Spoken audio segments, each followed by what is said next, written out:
जो वादे किए उन वादों की पूर्ति की दिशा में आखिर कोई कदम क्यों नहीं उठाए गए? घोषणा केवल घोषणा ही क्यों रह गई? और कांग्रेस से जनमानस को क्या अपेक्षा है?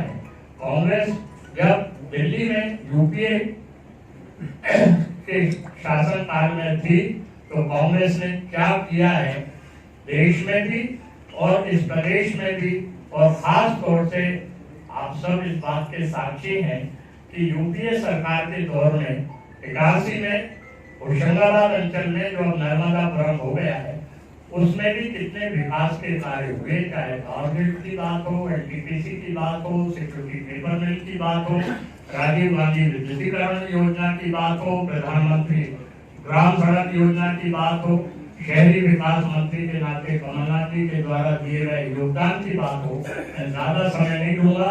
हम सौभाग्यशाली हैं। के किले को ढहाने का समय आ गया है जनता के द्वारा। भारतीय जनता पार्टी ने मध्य प्रदेश के भविष्य को लूट लिया है। भाजपा का डीएनए ही किसान, दलित, आदिवासी, पिछड़ा, महिला, युवा, मजदूर विरोधी है। भारतीय जनता पार्टी ने हर पायदान पर प्रदेश को, मध्य प्रदेश को बीमारू प्रदेशों की श्रेणी में लाकर खड़ा कर दिया। 18.5 सालों के आकंठ भ्रष्टाचार, भयंकर बेरोजगारी, बेइंतहा महंगाई, किसान और मजदूर के शोषण, दलित, पिछड़ों और आदिवासियों के अपमान और उनके अधिकारों पर कुठाराघात, युवाओं और महिलाओं को हाशिए पर लाकर खड़ा कर देने की कवायद, इन सब की वजह से जन आक्रोश यात्रा। और मैं 5 या 6 तथ्य आपके समक्ष रखूंगा और फिर आपके प्रश्नों का पचौरी साहब कह रहे थे कि मध्य प्रदेश 3 मामलों में, शिक्षा, स्वास्थ्य, रोजगार, देश के 4 सपन जुम्मेवार। वैश्विक गरीबी सूचांक अगर मैं कहूं, अगर आप देखें तो मध्य प्रदेश देश के सबसे गरीब राज्यों में। 16 के मुताबिक मध्य प्रदेश के किसान की आय गिर गई, कम हो गई। ये अकेला ऐसा शायद राज्य है। और केवल आय गिरी नहीं, एनएसएसओ के मुताबिक देश में किसान की आय 27 रुपया प्रतिदिन है, मध्य प्रदेश में ये 23 रुपया प्रतिदिन। 23 रुपया में किसान आत्महत्या नहीं करेगा तो ये भाजपा के कुशासन में आत्महत्या कर ली। Centre for Monitoring of Indian Economy ने यह बताया कि अकेले मध्य प्रदेश में 1 साल में 2 करोड़ रोजगार घट गए। मोदी सरकार के श्रम मंत्रालय ने यह बताया कि प्रदेश में 45 सालों में सबसे ज्यादा भीषणतम बेरोजगारी इस समय मध्य प्रदेश में। नेशनल क्राइम रिकॉर्ड ब्यूरो जो भारत सरकार का है, एनसीआरबी, उन्होंने बताया कि अनुसूचित जाति यानी दलितों और आदिवासियों पर अत्याचार के मामले में पूरे हिंदुस्तान में मध्य प्रदेश पहले नंबर पर है। स्वाभाविक तौर से जहां भाजपा के नेता हमारे आदिवासी भाई बहनों पर पेशाब करते हो, जैसा आपने पत्रकार मित्रों और टेलीविजन चैनल ने सजगता से दिखाया, और उनके नेता आदिवासी भाइयों को सड़क पर लेटाकर उनके सर पर चप्पलों से उन्हें पीटते हो, तो ये बात स्वाभाविक थी। महिलाओं के एनसीआरबी ने यही बताया, महिलाओं के पर अत्याचार में मध्य प्रदेश पहले नंबर पर है। आज जो महाकाल की नगरी में विभत्स घटना हुई, दुर्दांत घटना हुई, रोंगटे खड़े करने वाली घटना हुई, उसने मध्य प्रदेश और देश की आत्मा, मां भारती की आत्मा को चीर कर दिया। 12 साल की अबोध बालिका बलात्कार हो जाए, 8 घंटे महाकाल की सड़कों पर अर्ध निर्वस्त्र घूमती रहे हमारी बेटी, खून शरीर से निकलता रहे, परंतु उत्सव में व्यस्त शिवराज सिंह चौहान और भाजपाइयों को कोई फुर्सत न लगे। और जब प्रदेश के होम मिनिस्टर से सवाल पूछा जाए तो बोलते हैं रिपोर्ट लेंगे। अरे हीरोइनों के कपड़ों का तो आपको तभी पता चल जाता है नरोत्तम मिश्रा जी, जब बॉम्बे में वो पहनती। गानों का और फिल्मों का तो आपको तभी पता चल जाता है, परंतु आपको महाकाल में 12 साल की अबोध बालिका से बलात्कार के बारे में आप रिपोर्ट लेंगे।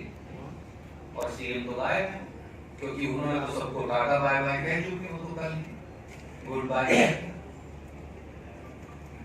बच्चों पर, और इसीलिए शायद भोपाल राजधानी में हर रोज पिछले 3 साल में एक बलात्कार होता है और 58,000 महिलाएं 18 साल में बलात्कार की शिकार मध्य प्रदेश में हुई, यानी 8 बलात्कार प्रतिदिन। 68,000 बेटियां बहुएं हमारी अपहरण की शिकार हो गई। लगभग 13 या 14 महिलाएं हर रोज अगवा कर ली जाती हैं। और उनके अपहरण में भी मध्य प्रदेश देश में पहले नंबर पर है। कैट की रिपोर्ट ने कहा कि ये जांच करके पैसा खा गए।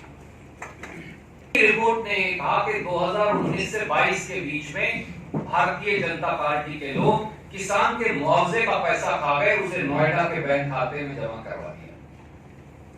कैट की रिपोर्ट ने कहा कि पोषण आहार में इन्होंने घोटाला किया, बच्चों का खाना खा गए। जिन व्हीकल्स के अंदर भेजे गया सारा पोषण आहार, वो उनके नंबर किसके निकले? मोटरसाइकिल और स्कूटर के निकले। 45 लाख स्कूली बच्चों की वर्दी खा गए। कांग्रेस का मिशन जो है वो 150 प्लस से रिवाइज करके 175 प्लस हमने किया है।